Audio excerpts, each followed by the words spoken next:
What's up, everyone? James Lynch here doing a quick reaction video to the news that UFC 283, the pay-per-view next month, January 21st, has a new main event.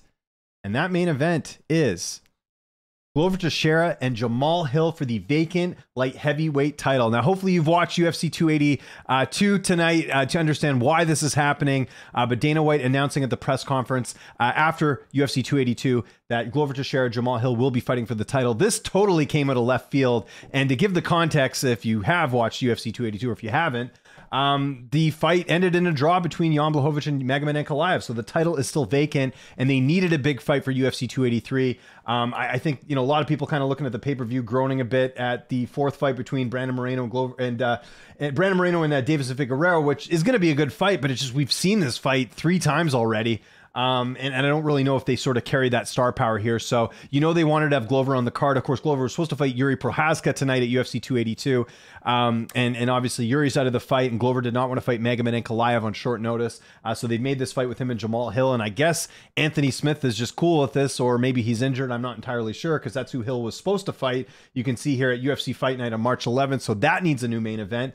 But yeah, what a crazy night. Again, if you missed my recap of UFC 282, you can check it out on this channel. But yeah, Jamahal Hill, Glover Teixeira. I know some people feel like Hill doesn't deserve this, but if you look at it, just one loss to Paul Craig, got a nice finish over Thiago Santos in his last fight. He's a top 5 guy, or at least he's right around that area. I don't have an issue with him fighting. It's kind of an intriguing matchup in the sense that Jamal's still a little bit unproven in terms of top 5 competition, right? He did beat Thiago Santos, but how does he do against those upper echelon guys? This is a much more interesting fight, in my opinion. Jamahal Hill fighting Glover than it is fighting Anthony Smith. And for Glover, you know, it's a chance to win back the belt. Obviously losing a very, very, very close fight to Yuri, fight that he was on his way to winning on the judges' scorecards. And then, of course, Yuri submitting him.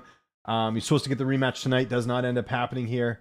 But let's do a quick tail of the tape of this one. So Glover Teixeira, 43 years old, so he's 6'2" with a 76-inch reach, taking on Jamahal Hill, who is 6'4" with a 79-inch reach. So Jamahal Hill going to be the bigger fighter in this matchup. He's also a lot younger here, 31 years old compared to 43. It's going to be interesting. I've already seen a lot of people write off Jamahal Hill. You guys know how I feel about Jamahal. I think he's a very interesting talent in that weight class.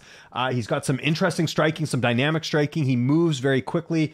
It's going to be very interesting to see how he does, especially with this being on short notice. And I don't know if Jamahal even knew that he was getting this opportunity until tonight either. I'm hopefully going to get an interview with him before this fight. But what a crazy turn of events. Glover Teixeira, Jamahal Hill.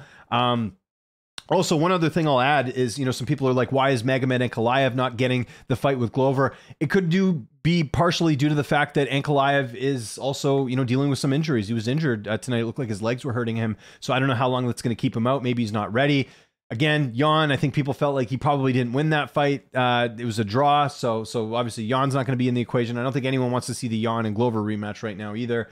So yeah, here we are. Jamahal Hill, Glover Teixeira for the vacant light heavyweight title, January 21st. Gonna hopefully get some pros picks in time between now and then for that. But yeah, my early pick on this one, just sort of my head's telling me Glover. I'll do an early look on this one for sure, but Glover just has more sort of proof of him, you know, being at the top. And like I said, he nearly beat Yuri in his last fight. That's got to count for something. I got to go Glover in this fight by submission. Is going to be my initial pick. What round? Don't really know yet. Still got to do a little bit more digging on that one. So I want to know what you guys think in the comment section below. First off, what do you think about this fight being made? Was this the right call? Who do you think wins? Let me know in the comments. Follow me on Twitter and on Instagram at Lynch on Sports. Make sure you subscribe to this YouTube channel, youtube.com/Lynch on Sports. While you're there, hit that like button, hit the subscribe button, hit that notification bell. I'm James Lynch. Thanks so much for watching, and I'll see you next time.